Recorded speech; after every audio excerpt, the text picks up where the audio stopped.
एक भोले भाले पंडित जी भगवान में बहुत श्रद्धा रखते थे। जब भी कुछ आवश्यकता हो तो बस भगवान के सामने एक बार आंख बंद करके सोचते और फिर पूजा पाठ सत्संग में लग जाते। और जब पूजा पाठ सत्संग में लगते तो कौन क्या चढ़ा रहा है इस तरफ देखते तक नहीं, केवल और केवल कौन क्या सीख करके जा रहा है, किसे क्या मिल रहा है, किसके जीवन में क्या बदलाव होगा, इस पर विचार करते थे। अभी सत्संग को 4 दिन हुए, 5वें दिन के लिए जैसे ही पंडित जी सत्संग में निकल रहे हैं तो पत्नी कहती है, देखिए आज घर की आवश्यकता है तो रात को यदि 1000 रुपये वापस आते समय ले आए तो बहुत अच्छा होगा। पंडित जी कहते हैं, देखो कितने आएंगे यह तो हरी इच्छा पर निर्भर करता है, मैं तो अपने कर्म में लगा रहूंगा, प्रभु की जैसी इच्छा। पति पत्नी दोनों जानते हैं कि 10-15 रुपए से अधिक की आवत नहीं होती। क्यों? क्योंकि पंडित जी कौन क्या चढ़ा रहे इस तरफ देखते भी नहीं है। और हम लोगों का स्वभाव क्या होता है, जब तक देखे नहीं तब तक तो हम कुछ भी खुला पैसे डाल दें, जब देखते हैं तभी लोग बड़ी राशि चढ़ाते हैं। जब सत्संग के लिए पहुंचे, पूजा आरती हुई और लोग एक एक कर भगवान के दर्शन के लिए जा रहे हैं, पंडित जी सत्संग के लिए बैठे हैं, इनमें एक ठग भी घुस गया। और जब ठग भगवान के पास जाता है तो सुनता है राम जी हनुमान जी को कह रहे हैं, हनुमान देखो आज पंडित जी को घर के लिए 2000 रुपए की अति आवश्यकता है, तो तुम उनकी आवश्यकता की व्यवस्था कर देना। और हनुमान जी कहते हैं, प्रभु पंडित जी की जितनी आवश्यकता उसकी व्यवस्था हो जाएगी, आप निश्चिंत रहें। अब ठग के दिमाग में चल रहा है कि आज तो पंडित जी को 2000 रुपये मिलने वाले हैं, तो क्यों न पंडित जी को ही ठगा जाए। जाकर पंडित जी से पूछता है, पंडित जी सत्संग को 4 दिन हो गए, उसकी आवत क्या रही होगी। पंडित जी कहते हैं, देखो कितनी आवत हुई इस पर मेरा ध्यान नहीं जाता, क्योंकि जो आता है उसी से परिवार चला लेते हैं। नहीं पंडित जी, फिर भी बहुत जिद करने पर पंडित जी ने बताया कि भाई कभी 10 रुपये, कभी 12, कभी 17, कभी 20-22 तक हो गए। और अनाज कुछ लोग चढ़ा जाते हैं। एक दिन एक धोती साड़ी आई थी तो मान निर्वहन हो जाता है।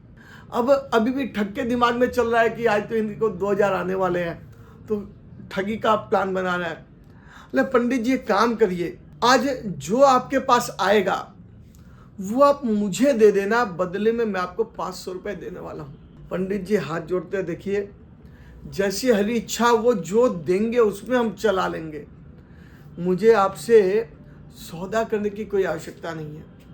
नहीं पंडित जी, मुझे पता है कि आपको आवश्यकता है। पंडित जी कहते नहीं, फिर भी प्रभु देखेंगे।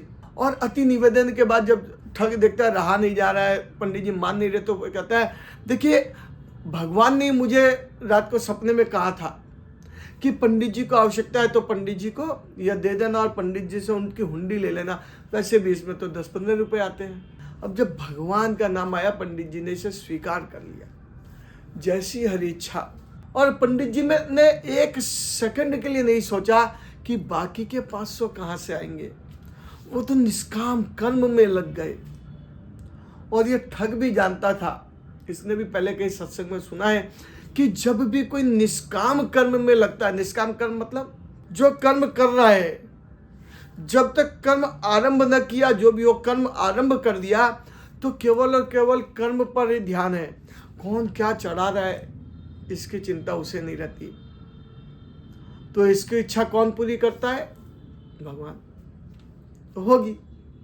और ठग भी सत्संग सुनने का नाटक कर रहा है। जब सत्संग पूरा हुआ, सभी धीरे धीरे अपने घर की तरफ चले, तो ठग जाकर के पंडित जी को बोलता है कि पंडित जी अब ये हुंडी मुद्रे दे दें। पंडित जी कहते हैं, देखो भाई अभी भी लोग भगवान के दर्शन को जा रहे हैं और लोगों की आस्था है, तो इसलिए जब सब चले जाए तब ले जाना, ठीक। और सब की तरह वो भी जा रहा है, वो तो ढोंग करना है भगवान को प्रणाम करने का।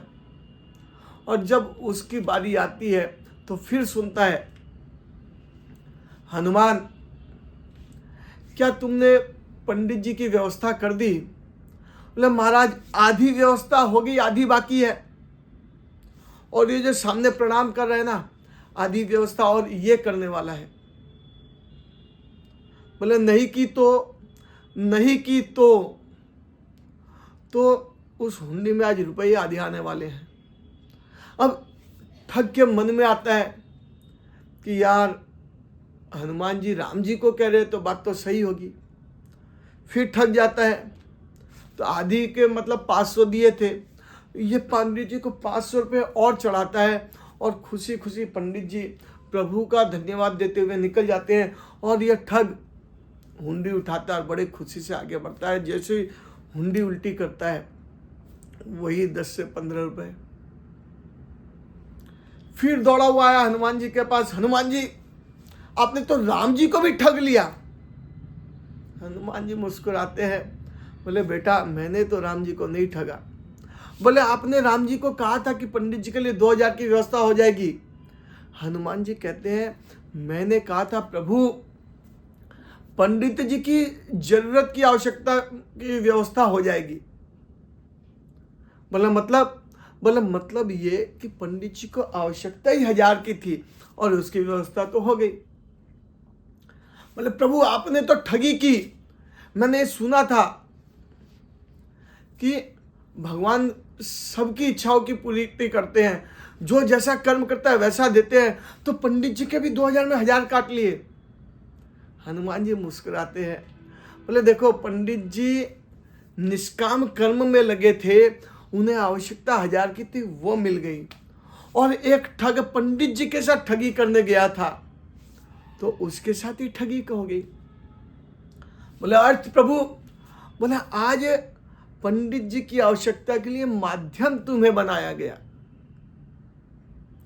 अब चोर का दिमाग ठनका, उसने प्रभु को नमस्कार किया और प्रभु अब से मैं भी अच्छे कर्म करूंगा और निष्काम कर्म करूंगा।